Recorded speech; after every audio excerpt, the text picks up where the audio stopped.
여러분의 고향을 응원합니다. 라디오 전국일주. 농업의 신기술을 소개하고 우리 농업의 새로운 가능성을 엿보는 시간, 농업은 살아있다. 자, 오늘도 한국농정신문 원재정 기자와 함께합니다. 어서 오십시오. 안녕하세요. 안녕하세요. 자, 오늘 첫 번째 소식은 농촌진흥청 소식이네요. 철분 함량이 높은 벼 선발법이 개발이 됐어요? 네. 혹시 그 벼에도 종류가 많은 것 알고 계세요? 예, 거기까지는 알죠. 네, 그 정도는 우리가 알아요. 흔히 쌀 하면 밥을 해 먹는 맵쌀을 말하는 거고요. 예. 인절미 같은 떡을 만드는데 주로 쓰는 게 이제 찹쌀이 있습니다. 네. 이외에도 흑진주라는 이름의 흑미부터 다양한 기능성 쌀들, 우리가 모르는, 잘 모르는 그런 기능성 벼들이 굉장히 많은데요. 예. 농촌진흥청에선 이런 기능성 벼 중에서 철분 함량이 높은 벼를 보다 쉽게 선발할 수 있는 대량 분석 방법을 개발해서 특허 출원했다는 소식입니다. 예. 오, 그래요. 뭐 벼의 종류가 많다는 것까지는 알겠는데 이 철분 좀 더 함량이 기능성을 높인 거죠. 예. 높은 건지 아닌지 어떻게 알 수가 알아요? 있나요? 예. 이번에 개발한 기술은 그 이제 철분이 부족한 토양에서 식물의 잎이 누렇게 변하는 원리를 응용했어요.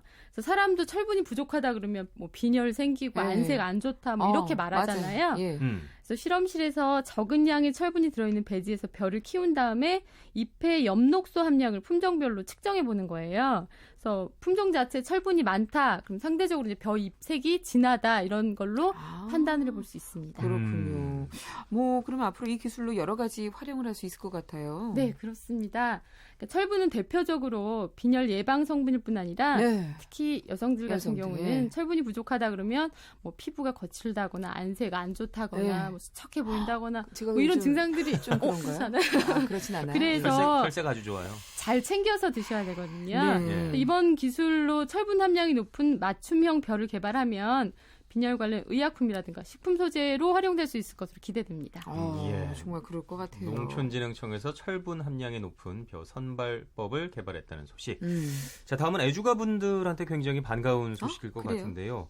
이 농림축산식품부에서 찾아가는 양조장 8곳을 선발을 했다고요. 네, 저 김기만 아나운서도 술 좋아하시죠? 그러게요. 좋아했었었습니다. 아니 그 유난히 이번 소식에 눈빛이 좀 반짝반짝하신 것 그렇죠. 같고 목소리에 힘이 네, 들어가죠. 네. 예. 그 찾아가는 양조장이란 말 자체가 좀 생소하실 텐데요. 예. 양조장은 쉽게 말하면 술을 만드는 공장이잖아요. 네. 그러니까 농림축산식품부에서는 우리나라 전통주를 만드는 양조장 8곳을 선정해서 농촌 체험 아이템으로 개발하겠다는 계획입니다. 그러니까 찾아가는 농촌 체험 마을처럼 보고 듣고 또 맛보는 찾아가는 양조장이라고 생각하시면 되겠어요. 예, 그렇군요. 학생들은 절대 참여하면 안 되겠군요. 아니, 그런데 전통주를 뭐 알리고 또 전통주를 보존하는데 그렇게 의미가 있는 사업이겠어요. 네, 저 찾아가는 양조장 사업은 지역의 양조장에 대해서 뭐 환경을 개선한다거나 술의 품질 관리, 홍보 이런 것들을 종합적으로 지원해서 체험과 관광이 결합된 지역 명소가 될 수 있도록 하자 이런 사업이거든요. 네. 지난해에는 충북 단양하고 충남 당진의 양조장 2곳이 선정됐는데요. 방문객 수가 4만 3천여 명에서 이야. 5만 명까지 늘어나는 그런 효과가 있었다고 합니다. 예. 굉장하죠. 예. 그래서 농식품부는 그래서 이 사업의 대상자는 농촌 지역 소재 양조장으로 하되 그 농업과의 연계성이라든가 시설의 역사성, 지역사회 연계성을 고려해서 선정하고 있습니다. 그리고 빼놓을 수 없는 것 하나가 이제 술의 품질이겠죠. 그렇죠. 네. 예. 왜 미국이나 프랑스 같은 데 가면 와인 만드는 그 와이너리 네네. 그런 데 가면 이런 체험을 할 수 있다고 하더라고요. 그래요. 우리나라에서도 할 수 있다는 말씀이신데 그럼 올해는 어느 지역의 전통 양조장이 선정이 된 건가요? 네, 지난해에 비해서 선정된 양조장 수도 늘고 지역도 확대됐습니다. 충남에 2개소, 전남에 2개소, 또 전북 1개소, 경기 2개소가 있고요.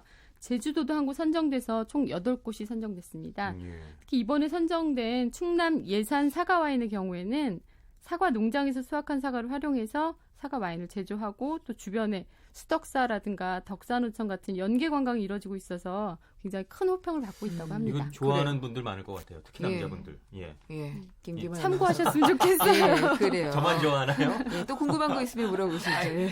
방송 끝나고. 자, 다음은 그 어린 잎 채소를 신선하게 그리고 또 상온에서 유통하는 포장 방법이 개발이 됐어요. 네, 김기만 아나운서가 술만 좋아하신다면 이승현 아나운서는 예. 풀만 드실 것 같은 이런 이미지인데. 맞습니다. 맞죠. 예. 실제는 그 반대예요. 예? 그 농산물 같은 경우는 수확 후에 얼마나 신선하게 유통되느냐에 따라서 가격 차이가 천차만별이거든요. 맞아요. 예. 예. 그래서 요즘처럼 무더운 여름철에는 특히 농산물 유통이 골칫거리가 아닐 수 없는데요. 이번에 농촌진흥청에서 개발된 포장법은요.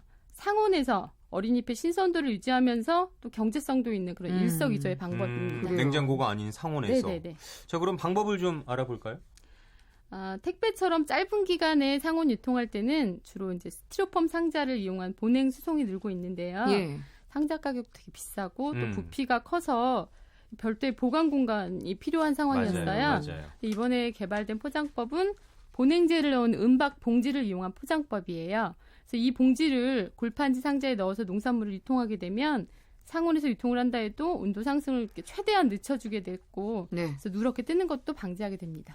그래요. 저처럼 이제 어린잎 채소를 즐겨 하는 분들이 요즘 이미지처럼. 요즘 많이 늘고 있는데요. 보다 이런 방법을 통해서 신선하게 먹을 수 있을 것 같네요. 네. 그 어린잎 채소용으로 주로 판매되는 다채, 청로메인, 적치커리 예. 이런 애들은 수송할 때 온도가 0에서 한 5도씨 정도로 낮을수록 품질이 유지되는 기간이 늘어나거든요. 예. 특히 이제 다채의 경우를 보면 상온으로 유통하면은 잎의 색이 급속하게 노랗게 변해요. 그래서 여러 가지 작목을 혼합해서 포장하게 되면은 유통기간이 짧아지는 그런 문제점이 있었거든요. 예. 근데 이번에 포장재 개발로 도움이 될 것 같고요. 또 이제 보냉봉지 같은 경우는 스티로폼 상자 역할을 대신할 수 있다고 보는데요. 네. 접어서 보관하니까 공간 차지도 없는 이런 장점이 있습니다. 여러 가지 면으로. 일단 좋네요. 여러 가지 면에서 장점이 있는 건 알겠는데 가장 중요한 게 가격면. 기존에 저희가 사용을 하던 스티로폼 박스보다 가격면에서도 네, 이 새로운 그렇죠. 방법을 이용하면 이익인 건가요? 그 부분이 되게 중요한데요. 예. 스티로폼 박스에 비해서 비용도 한 15% 정도가 저렴할 것으로 예상됩니다. 그래서 이제 농민들의 소득에 보탬이 된 이런 연구들이 좀 많이 됐으면 좋겠다는 그런 바람도 함께 전달하겠습니다. 예. 자, 이번에는 감초 소식인데요. 국내 첫 품종이 나왔다고 하는데 그러면 지금까지 감초가 국내 품종이 아니었어요. 한약방에서 볼 수 있는 감초. 전혀 한약 많이 드시죠. 몰랐어요. 예. 어린아이들부터 일 많이 하시는 분들 한약 많이 드시는데요. 국내 수요가 가장 많은 약초 중 하나가 감초예요. 근데 네. 약방에 감초라는 이런 말이 있을 정도로 빼놓을 수 없는 약초인데 국내 자급률은 5%에 불과합니다. 그러니까 그랬군요. 바꿔 전혀 말하면 몰랐네요. 95%는 수입을 해서 지금 그러니까. 쓰고 있다는 뜻이죠. 예. 이번에 농촌진흥청에서 감초의 새 품종인 원감을 개발했습니다. 예. 그렇군요. 말씀하신 것처럼 약방에 감초란 말이 있을 정도로 어디를 가든 저희가 흔하게 볼 수 있는 게 감초인데 그 중에 95%가 지금까지는 그러면 수입품이었고. 네. 그러면 이번에 개발한 그 원감은 어떤 특징이 있는 건가요? 네. 그 국내에서 지금 주로 재배한 감초는 1997년 중국에서 종자를 들여와서 기르기 시작했어요. 그래서 흔히 이제 만주 감초라고 말을 하는데요. 네. 이 감초는 국내에서 재배하면 그 약효 성분인 글리시리진 함량이 2% 정도로 굉장히 낮고 수량도 적은 그런 문제가 있었거든요. 예. 글리시리진에 대해서 잠깐 설명을 드리면 감초 뿌리에 함유된 물질인데 항알레르기성, 항암성 이런 효과가 있고요. 감초라는 말이 생기게 된 그 단맛이 나는 그런 성분이에요. 그래요. 예, 이런 감초 특유의 효과를 높이기 위해서 9년 동안 공들여서 품종 개발을 했고 이번에 이제 비로소 원감이 탄생하게 됐습니다. 그래요. 그동안 우리가 먹었던 거는 이제 만주 감초인데 자, 그렇다면 새롭게 이제 개발한 품종인 원감. 어떤 게 더 좋은지.